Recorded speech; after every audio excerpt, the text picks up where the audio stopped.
አባዬ ሰላምን አውራት። ውሸት ነው እንበል በቃ። ይሄ ሁሉ ወረቀት፣ ሁሉም ነገር ውሸት ነው እንበል። ሰላም ዳጣ ልጅ ያለቻት በተፈጥሮ ልጇ ሆና ሳይሆን በቃ እንደዚህ ስለወደደቻት ነው እንበል። ቆይ ናታን፣ እንዲህ ብንላት ማርታ ታምነናለች? አዎ አባዬ፣ በቃ ኤቢ ያየችው ነገር ልክ እንዳልሆነና ሰላምም እንዳልጻፈችልኝ በቃ ሰላም የሰጠችኝ ወረቀት ላይ ልጄ ብላ የጻፈችው የምር ልጇ ሆና ሳይሆን እንደዚህ ስለወደደቻት እንደሆነ ብቻ ለመናገር ነው በቃ። እንደዛ ይሻላል ናታን። ለምን ፍሬ ነገሩን አትናገሪ? የማን ልጅ ናት? እማዬ ላታምኚ ትቻለሽ፣ ግን ዳጣ የሰላም ልጅ ናት እማዬ። አዎ እማዬ፣ ለናታን የሰጠችው ወረቀት ላይ ዳጣ ልጇ እንደሆነች ነው የጻፈችው እማዬ።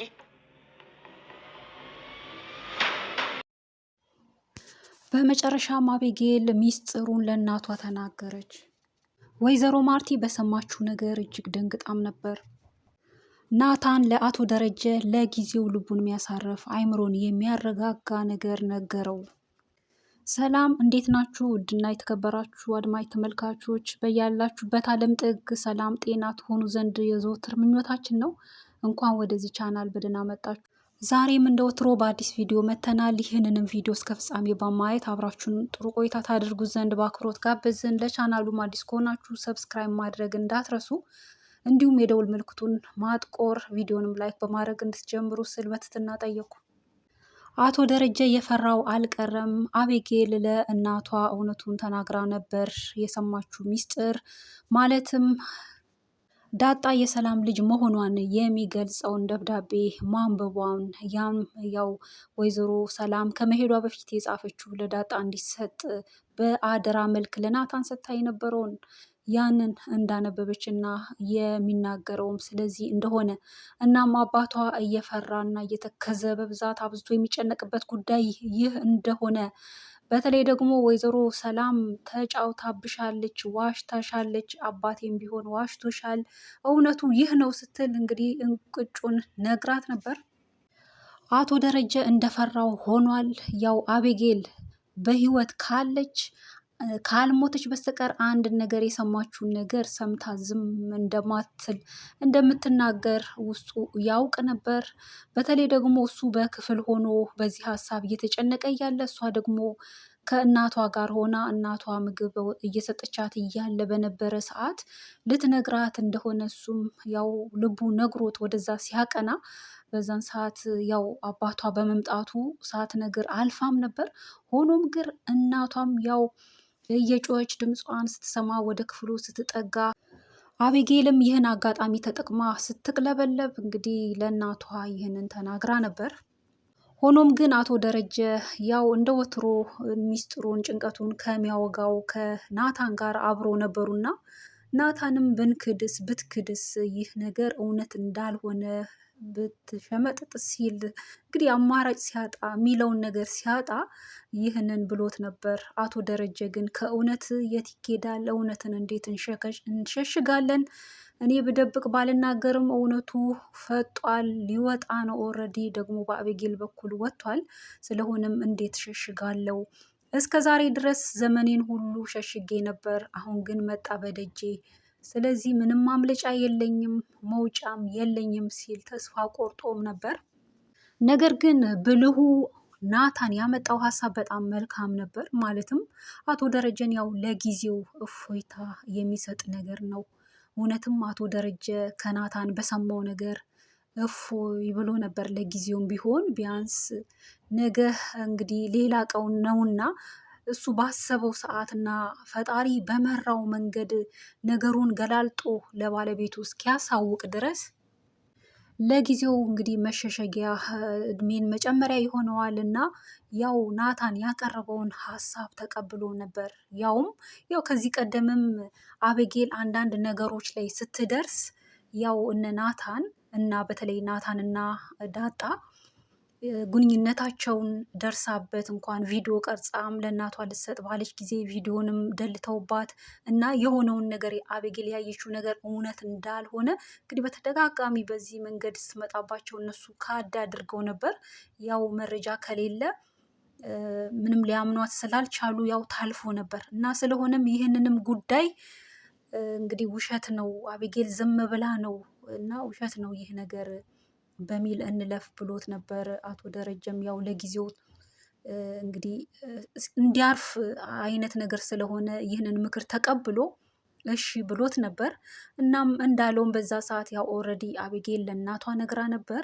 እናቷም ደግሞ ያው እንደሰማች ነው ያው እየደወለችልኝ ነበር ሲል ነበር ስልኩን። በዛ ሂደት ነው እንግዲህ ድራማው ተጠናቆ የነበረው። ያው አቶ ደረጀ እንግዲህ ወይዘሮ ማርቲ ባለቤቱ ይህንን ነገር ከአቤጌል እንደምትሰማ ልቡ ያውቃል፣ አረጋግጧል። ያው የታወቀ ጉዳይ ነው፣ ትሰማለች። እና ግን ለዚህ ደግሞ ምላሽ በናታን በኩል ባገኘው ምክር እንግዲህ ራሱን አዘጋጅቶ ያው ብዙም አይደናገጥም። ያው እንደሚያሳምናት ነው ወይዘሮ ማርቲን ባለቤቱን ማለት ነው። እሷም ያው ባለቤቷ ስለሆነ ከልጇ ከአቤጌል ይልቅ እሱን ስለምታምነው እውነት ነው ብላ ያው ተቀብላ እንደምታልፍ ነው። እንግዲህ እስከ መቼ ነው ግን እንደ ኦዲየንስ እስከ መቼ ነው ይህንን ሚስጥር? መቼም ቢሆን ይህ ሚስጥር ከባድ ነው። መቼም ጊዜ በሄደ ቁጥርም ሊቀል የሚችል ጉዳይ አይደለም። በቃ ኦልሬዲ የሆነ ጉዳይ ስለሆነ እንግዲህ ያው ድራማም ስለሆነ ነገሩን ለማዘግየት ለማንዛዛት ያደረጉት ነገር ነው እንጂ በዚህም ሆነ በዛ እሱ ባይናገርም ሰላም አለች ባለቤቷ፣ ልጆቹን የወለደች ልትወልድ እንግዲህ የደረሰችም የተወለደች ልጅ አላትም። እሷም ቢሆን እረፍት አትሰጠውም ይህንን ሚስጥር እሱ ካልተናገረ እና ካላሳወቀ። ከወለደች በኋላ ያው በአካል ራሷ እንደምትመጣም ስትናገር ነበር። ስለሆነም ምናልባት እሱም የሚጠብቀው ያው አቶ ደረጀም የሚጠብቀው የሰላምን መውለድ ሊሆን ይችላል። ሰላም ከ3 ቀን በኋላ ነው መወልደው ስትል ነበር። ከ3 ቀን በኋላ ከወለደች ከተገላገለች በኋላ እንግዲህ ይህንን ሚስጥር ያው በጊዜው በዛ ጊዜ ሊያሳውቁ ይችላሉ የሚል ግምት ነው የሚኖረን እንጂ ከዚህ በላይ እንግዲህ ቢቆይም እንግዲህ ነገሩ አይቆይም። እነሱ ዝም ቢሉም እንኳን ነገሩ በተለያየ አጋጣሚ አፈትልኮ እውነቱ መታወቁ አይቀርም። በተለይ ደግሞ የሚወለደው ልጅ ከራሱ ከአቶ ደረጀ ስለሆነ የተረገዘው ምናልባት በመልክም እሱኑ የሚመስል ሊሆን ይችላል። ያም የሚጠረጠርበት ነገር ሊሆን ስለሚችል እንግዲህ ከወለደች በኋላ ይህ ሚስጥር እንግዲህ እንደሚወጣ ነው የምንገምተው። በዛንም ሰዓት ሆነ ብትሰማ አሁንም ቢሆን ብትሰማ ወይዘሮ ማርቲ ነገሩ ለእሷ ዱብዳ ነው። ምንም የሚቀላት ነገር የለም። ምናልባት ያው ለልጆቿ ስትል ለትዳሯ ስትል ላለፈው መልካም ጊዜ ሁሉ ስትል ይህ ትዳር እንዳይበተን ስትል መቼም በምህረት አልፈው፣ ምክንያቱም ማንም ሰው ቢሆን ይሳሳታል፣ የሰው ፍጹም የለምና ያው አምና ተቀብላው ያው ይህ ትዳር እንደሚቀጥል ነው ተስፋ የምናደርገው። በመልካም እንደሚጠናቀቅ ነው ተስፋ የምናደርገው። ምክንያቱም አቶ ደረጀም ያው ይህን ጉዳይ እንዴት እንደሆነ ከመጀመሪያው እስከ መጨረሻው ያስረዳታል። ያው ሁለቴ የሆነ ነገር ቢሆንም ስህተቱ 2 ቢሆንም ሁለተኛውን እሱ ሳያውቅ ነው የሆነው። ለዚህም ተጠያቂ እንግዲህ ሰላም ነው የምትሆነው ማለት ነው። እናም እሷም ቢሆን ምላሽ አላት፣ ለራሷ አሳማኝ ነው ብላ የምትናገረው ምክንያት አላት። እናም የመጀመሪያው አጋጣሚ ግን ክስተቱ የሆነው ያው በአቶ ደረጀ ሳይሰክር በውኑ አስቦ ፈልጎ ከዛ ደግሞ በስካር መንፈስ ተነድቶ የፈጸመው ጉዳይ ነው። በዛ ጉዳይ ደግሞ እንግዲህ ወይዘሮ ሰላም የእሷ እጅ የለበትም።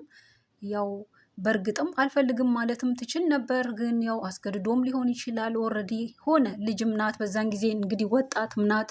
እሱም አስገድዶም ሊሆን ይችላል ያ ጉዳይ የሆነው። ስለሆነም በሁለቱም ጉዳይ እንግዲህ ሁለቱም ተጠያቂ የሚሆኑት ከተባለ ያው ሁለቱም ናቸው። በምንም ሊያስተባብሉት የማይችሉት ጉዳይ ነው። እንግዲህ ለወይዘሮ ማርቲ እንግዲህ ያቅልላት ነው የምንለው። ነገሩ ከባድ ቢሆንም በእርግጥም እሷ ልጆች ትፈልጋለች። ማና ዳጣንም ቢሆን ትወዳታለች፣ እንደ ልጇ ነው የምታያት። እንደውም ልጄ በሆነች፣ በተለይ ደግሞ ወንድ ልጅ ሆና ልጄ በሆነች ሁሉ እያለች የምትመኛት አይነት ሰው ናት። እንዲሁም ደግሞ የሚወለደው ሆኖ ደግሞ ወንድ ቢሆን ይበልጥ በቃ ልጄ ነው ብላ አምና ተቀብላ እንግዲህ እንደሚቀጥሉ ነው። ምክንያቱም በዓለም ላይ ማንም ሰው ሊሳሳት የሚችለው ጉዳይ ነው። እናም ነገሩን አቅልለው ሊያልፉ ይችላሉ። ቤተሰብ ሳይበተን ሊቀጥል ይችላል የሚል እምነት ነው ያለን። አቤጌል ግን በህይወቷ ሁሉ እንግዲህ የምትቆጭበት ወይም ደግሞ ካለፈ በኋላ እድሜ ልኳን ሁሉ የምትጸጸትበት ነገር ነው የሚሆነው። የባህሪዋ ነገር፣ የቤተሰብ ምክርን አለመስማቷ በህይወቷ እንግዲህ ብዙ ዋጋ ያስከፍላታል። በተለይ አባቷን እያሳዘነች ነው ያለችው እና አባቷን በዚህ ልክ አሳዝነዋለች። እንግዲህ በህይወቷ እጅግ የምትቆጭበት ነገር ነው የሚሆነው። እንግዲህ በአጠቃላይ በዚህ ቪዲዮ የተመለከትነው ያዘጋጀነው ይህን ይመስላል። ቀጣይንም ክፍል በቀጣይ የምናጋራችሁ ነው የሚሆነው። ቪዲዮን በማየት እስካሁን አብራችሁ ስለቆያችሁ ከልብ እያመሰገንኩ በዚሁ ተሰናበትኳችሁ። በቀጣይ በሌላ በአዲስ ቪዲዮ እስከምንገናኝ በያላችሁበት ሰላም ሁኑልን። ሰላም ለሀገራችን ይሁን። ሰላም ለመላው ምድር